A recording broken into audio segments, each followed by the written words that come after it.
नमस्कार विद्यार्थी मित्रांनो, या अगोदरच्या भागामध्ये आपण व्हेरिएशन हे प्रकरण चालू केलं होतं। आपलं 7वं चॅप्टर 7वं प्रकरण आहे व्हेरिएशन, चलन। की यामध्ये दोन प्रकारचे चलन आहे, समचलन आणि व्यस्त चलन, डायरेक्ट व्हेरिएशन आणि इनव्हर्स व्हेरिएशन। तर आज आपण व्यस्त चलन म्हणजे इनव्हर्स व्हेरिएशन आहे ते कसं आहे त्यावरची उदाहरणं, ती जी कन्सेप्ट आहे ती आज आपण समजून घेऊया आणि त्यावरील उदाहरणे बघूया। या अगोदरची जी प्रकरण आहे त्या प्रकरणांच्या व्हिडिओचे लिंक्स तुम्हाला डिस्क्रिप्शन बॉक्स मध्ये पाहायला मिळतील, किंवा तुम्ही चॅनल सबस्क्राइब केलं तर सगळं 8वी ते 10वी गणिताचे सर्व जे व्हिडिओज आहेत त्या तुम्हाला मिळू शकतील। आणि बेल आयकॉनवर जर क्लिक केला तर रोज ज्या नियमितपणे व्हिडिओज तयार होत आहेत त्या व्हिडिओचे तुम्हाला नोटिफिकेशन्स मिळतील। तर आज आपण इनव्हर्स व्हेरिएशन म्हणजे व्यस्त चलन ते बघूया। आता ह्या अगोदर पण तुम्हाला थोडंफार 7वी मध्ये झालेलंच आहे व्यस्त चलन हे जे याच्यावर थोडंफार तुम्ही शिकलेला आहात। तर आपण एक उदाहरण बघूया। समजा एक पुस्तक तुम्ही वाचायला घेतला, 100 पानी पुस्तक आहे, रोजचे जर 10 पानं वाचले तर तुम्हाला 10 दिवस लागतील। पण तेच जर का पुस्तकांच्या पानांची संख्या आहे तेवढीच आहे, 100 पानाचंच पुस्तक आहे ते काही बदलणार नाहीये। म्हणजे पुस्तकांची पानांची संख्या ही कॉन्स्टंट आहे 100 पेजेस। परंतु आपण जर पुस्तकांची पानांची रोजची जी संख्या आहे ती 10च्या ऐवजी समजा 20 दिवस केले, 20 पानं केले तर दिवसांची संख्या मात्र कमी होणार। म्हणजे रोजचे जर 20 पानं मी वाचले तर किती होणार, 20×5 = 100, म्हणजे 5 दिवसामध्ये ते पुस्तक पूर्ण होणार। 10 पानं जर वाचले तर किती 10 दिवस लागणार होते, पण मी पानांची संख्या वाढवली, 10च्या ऐवजी 20 पानं केले तर ते 10 काय होणार, 10 दिवसांच्या ऐवजी 5 दिवस तुम्हाला पुरेसे आहेत। म्हणजे 5 दिवसात ते पूर्ण पुस्तक होणार। याचा अर्थ काय झाला, ज्या क्वांटिटीज आहेत, there are 2 types of quantities, काय number of pages and number of days, दिवसाची संख्या आणि पानांची संख्या, याच्यामध्ये इनव्हर्स प्रपोर्शन आहे, ते एकमेकांशी व्यस्त चलनात आहे। म्हणजे एक क्वांटिटी जर आपण वाढवली तर दुसरी कमी होते।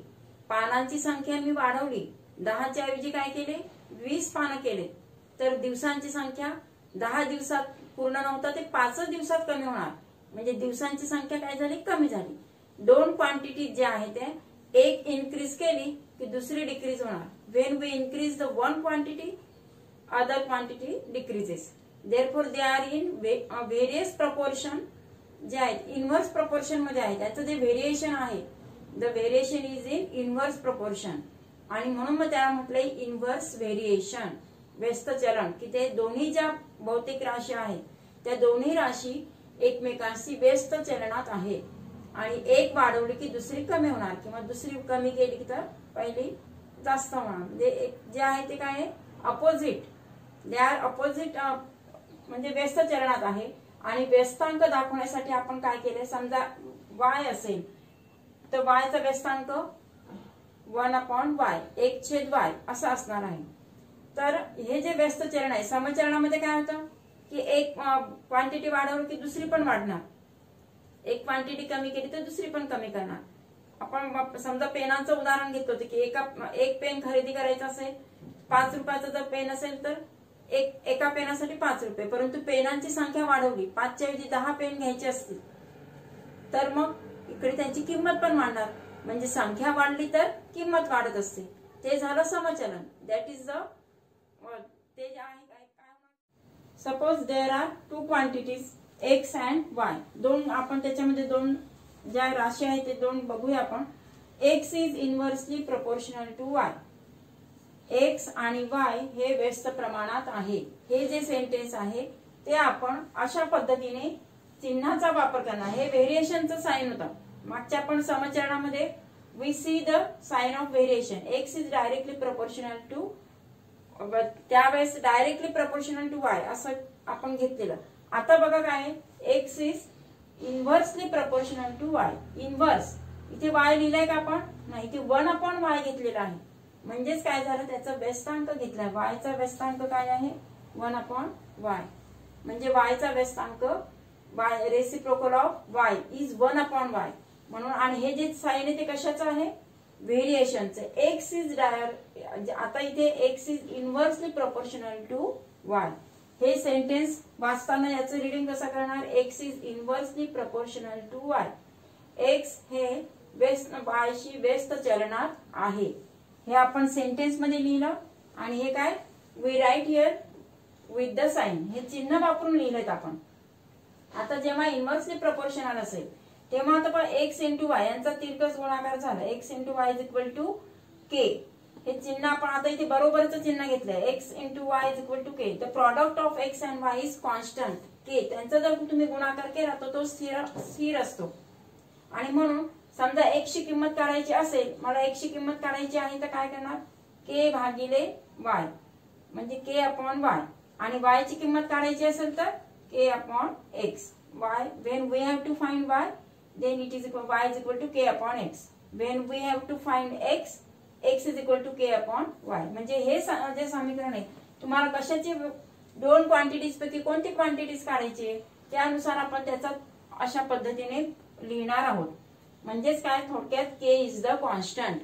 जसं आपण आता पुस्तकाचं उदाहरण पाहिलं की त्या पुस्तकांची पानांची संख्या कॉन्स्टंट आहे. 100 पानाचं पुस्तक होतं ते. फक्त संख्या कशाची आहे, पानांची संख्या, वाचण्याची जी संख्या आहे ती आपण कमी जास्त करतोय आणि दिवसाची संख्या त्यावर अवलंबून आहे. 10 पानांची 20 पानं वापरले तर काय होणार आहे, पानांची संख्या म्हणजे जो गुणाकार असणार आहे x आणि y त्या दोघांचा गुणाकार हा 100 पानं म्हणजे total pages 100. It is constant. मग तसं तो कॉन्स्टंट k इज काय आहे, इथे स्थिरांक k ने दाखवलेला आहे. आणखी त्याच्यावर आधारित एक उदाहरण बघूया आपण. इथे तक्ता तयार केलेला आहे. त्या तक्त्यावरून काय लक्षात येतं पहा, नंबर ऑफ बॉईज दिले, मुलांची संख्या म्हणजे x ने दाखवलेला आहे. त्यांच्या रांगा y या लेटरने दाखवलेल्या आहेत. मुलांची संख्या x आणि रांगांची संख्या y. टोटल मुलं जे आहे ते x इंटू y. 6 गुणिले 20, 20 सखम 120. 120 विद्यार्थी आहेत टोटल आणि त्यांच्या रांगा बनवायच्या आहेत आपल्याला. तर पहिल्यांदा काय घेतलंय आपण, मुलांचे 6च्या रांगा केल्यात. एका रांगेत 6.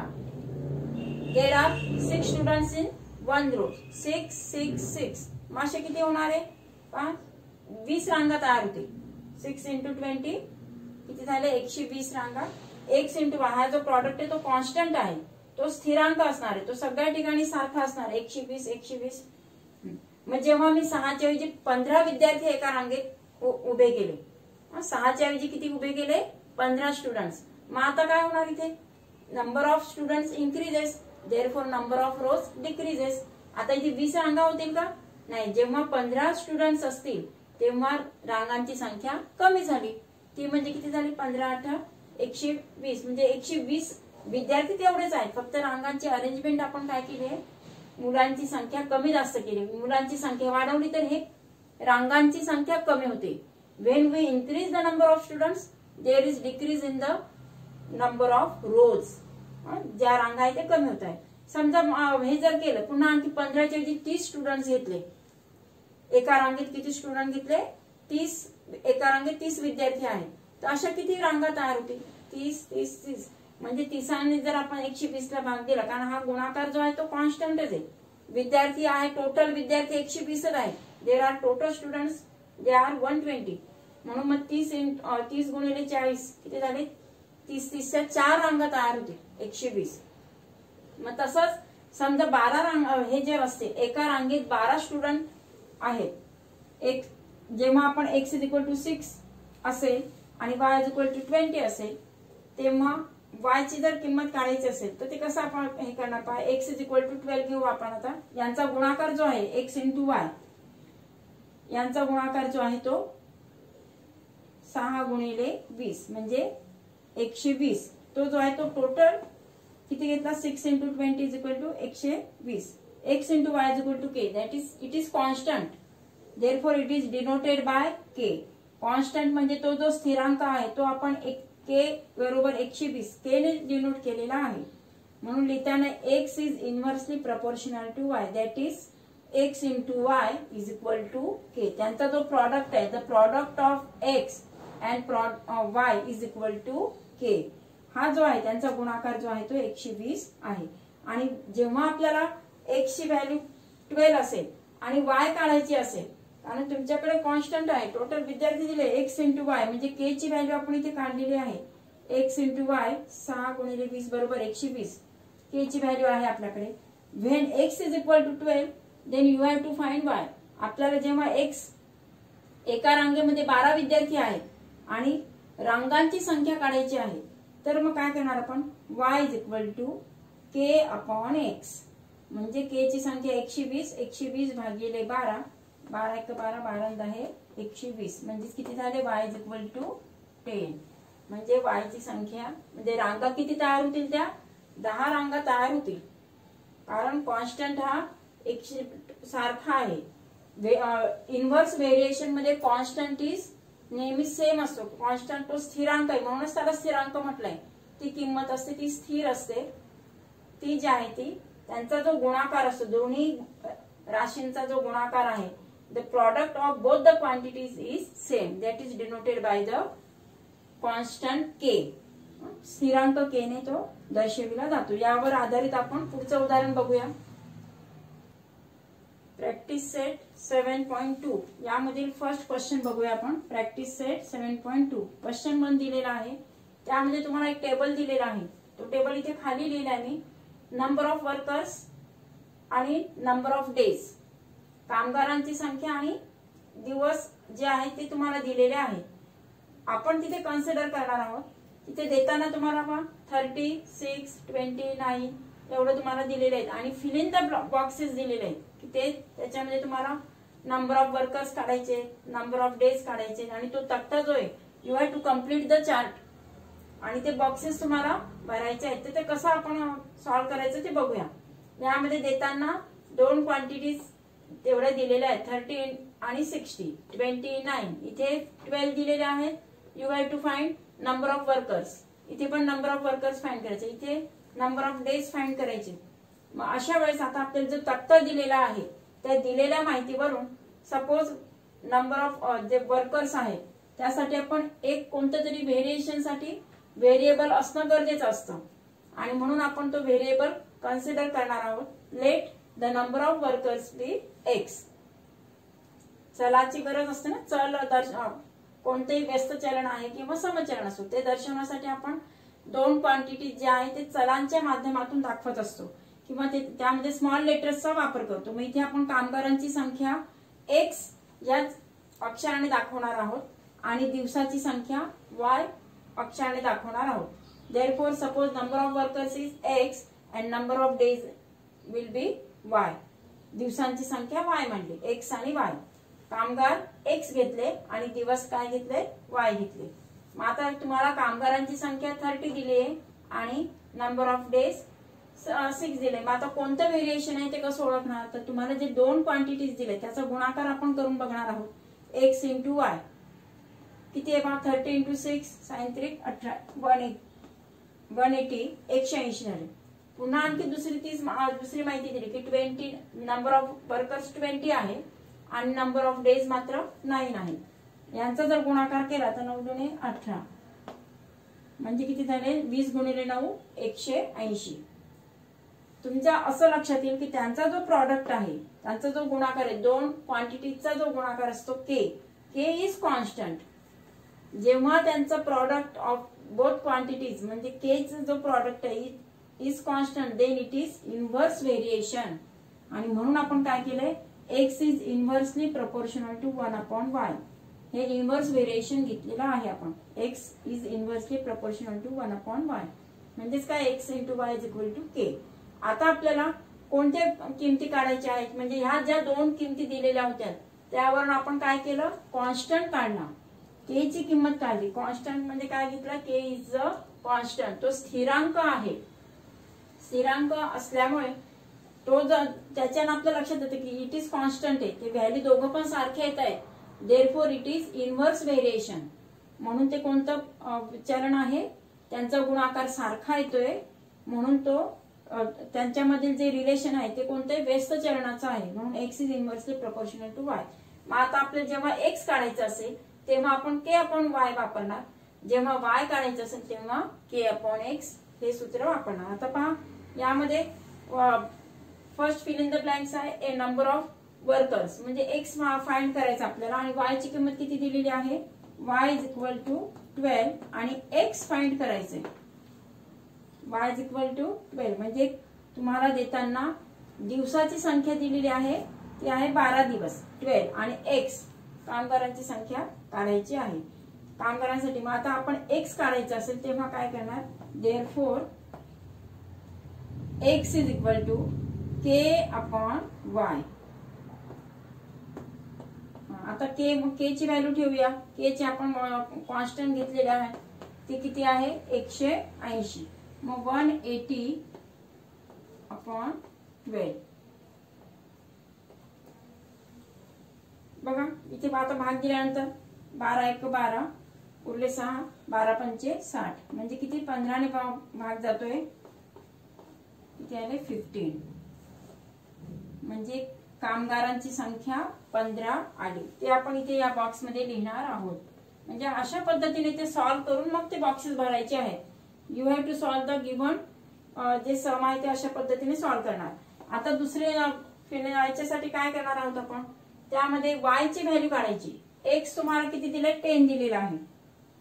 आता इथे मावण्यासाठी आपण हे करूया, X is equal to 10, therefore Y is equal to K upon किती झाले, के अपॉन एक्स. म्हणजेच आता इथे मी डायरेक्ट व्हॅल्यू लिहिते. के ची व्हॅल्यू आहे 180 आणि एक्स ची व्हॅल्यू आहे 10. इथे 10 ने भाग दिले तर किती आले पहा 18. म्हणजेच काय झालं, Y is equal to 18. Second जी फिल इन द ब्लँक्स आहे ती काय झाली, वाय ची किंमत काढली आपण 18. म्हणजे 10 कामगारांना 18 दिवस लागतील, कारण कामगारांची संख्या कमी केली तर दिवसाची संख्या वाढली, इन्व्हर्सली प्रोपोर्शनल. आता तिसऱ्या याच्यामध्ये काय काढायचं आपल्याला, वाय ची व्हॅल्यू 36 दिली, म्हणजे वाय इज इक्वल टू 36 आणि एक्स फाइंड करायचंय. एक्स फाइंड करायचं, therefore x is equal to K upon y. K ची व्हॅल्यू आहे 180 म्हणजे 180 भागिले वाय ची संख्या 36 दिलेली आहे. बघा भाग दिल्यानंतर 36 गुणिले 5 जर केले तर 180 येतात. 36 5 180 म्हणजे वाय जी किंमत आहे एक्स ची किंमत किती आली 5. मग ते आपण तिथे लिहिणार 5. म्हणजे अशा पद्धतीने एक एक सोडवायचं आहे आणि ते सोडवून जे आन्सर्स येतील ते आन्सर्स त्या बॉक्स मध्ये लिहायचे आहे आणि त्याला अशा पद्धतीने बॉक्सेस करा जेणेकरून ते फिल इन द बॉक्सेस आहे ते दिसले पाहिजे. आणि स्टेप बाय स्टेप जे आन्सर्स आहे त्याला सुद्धा अशा पद्धतीने बॉक्स करायचे आहे की तुम्हाला तिथे ते लिहिताना जेव्हा एक्स 15 असेल तेव्हा वाय किती असणार, किंवा एक्स 10 दिलं असेल तर वाय ची किंमत 18 आहे ते दिसण्यासाठी त्या याच्यानुसार अशा पद्धतीने बॉक्सेस करायचे. आणि ही जी उदाहरणं आहे ती अशी सोडवायची आहेत. पुढचे उदाहरण बघूया आपण. इन्व्हर्स व्हेरिएशन यावर आधारित एक सॉल्ड एक्झाम्पल बघूया आपण. पुस्तकात दिलेलं आहे एक उदाहरण की यामध्ये 2 क्वांटिटीज आहेत एफ आणि D. F is inversely proportional to D square. Square of D म्हटलं इथे. एफ हा डी चा वर्ग याच्याशी व्यस्त चलनात आहे. F is inversely proportional to 1/d square. आता इथे when D is equal to 5 आणि एफ इज इक्वल टू 18 दोघांच्या किमती दिलेल्या आहेत 5 आणि 18. मग आपण इथे आपण घेतलं इन्व्हर्सली प्रोपोर्शनल दिलेला आहे, व्यस्त चलन दिलेलं आहे, म्हणून त्यांचा गुणाकार जर घेतला आपण 2 क्वांटिटीचा F into d square is equal to k, त्यानुसार डी ची व्हॅल्यू जी आहे ती 5 आहे म्हणून 5 चा वर्ग 25. 18 गुणिले 25 बरोबर किती आले 450. म्हणजे जो स्थिरांक आहे के ची व्हॅल्यू आपल्याकडे मिळाली आपल्याला 450. We get the value of K is 450. म्हणजे के जो स्थिरांक आहे त्या स्थिरांकाची किंमत आपण अगोदर काढली आणि त्यानुसार तुम्हाला 2 प्रश्न विचारले. जेव्हा if D is equal to 10 find F म्हटलंय आणि डी जेव्हा फाइंड केव्हा करणार, जेव्हा एफ इज इक्वल टू 50 असेल तेव्हा. अशा 2 प्रश्न त्याच्यात विचारलेले आहेत. मग अगोदर आपण काय केलंय, इन्व्हर्सली प्रपोर्शन त्यांचं दिलेलं आहे, व्यस्त चलन दिलेलं असल्यामुळे त्यांचा अगोदर कॉन्स्टंट काढला आपण. के ची व्हॅल्यू 450 ती निघालेली आहे. We get the value of constant k. आता आपण फर्स्ट क्वेश्चन घेऊ त्याच्यातला. D is equal to 10. जेव्हा डी ची किंमत 10 असेल आणि F is equal to find करायचं असेल तेव्हा के काय सूत्र आहे पहा, F into d square is equal to k. F into d square. आता एफ काढायचं आपल्याला. डी म्हटलं म्हणजे 10, 10चा वर्ग बरोबर के ची व्हॅल्यू आहे 450. इथे जर स्क्वेअर केला तर काय येणार पहा, F into 100 is equal to 450. Therefore F is equal to, आता एफ ची किंमत काढायची म्हणून काय करणार, या 100ला उजवीकडे गुणाकार आहे तर त्याची व्यस्त क्रिया म्हणजे भागाकार करणार आपण. 450 म्हणजे 450 भागिले 100 असं केलं तरी चालेल. आणि 10 भाग गेला तर काय येणार, 10 चोक 40 उरला 1 आणि 10 पाची 50. तिथे दशांश चिन्ह जर घेऊन हे केलं तर दशांश चिन्ह ठेवावं लागणार. म्हणजेच काय झालंय 45 भागिले 10 म्हणजे 4.5. ओरली पण हा भागाकार जमणार तुम्हाला का, तर दशांश चिन्ह एका डिजिट नंतर दशांश चिन्ह देणार. जे 45/10 आहे म्हणजेच 5 च्या नंतर 1 डिजिट नंतर डेसिमल देणार कारण 10 आहे. जर 100 ने डिवाइड केलं असतं तर इथला 0 अगोदरच मी कॅन्सल केलाय. आणि नसेल तर तुम्ही बाजूला भागाकार करून तसे त्या पद्धतीने उत्तर शोधायचं. F is equal to 4.5. दुसऱ्या याच्यामध्ये काय म्हटलंय, एफ ची व्हॅल्यू 50 दिली आणि डी ची व्हॅल्यू फाइंड करायची.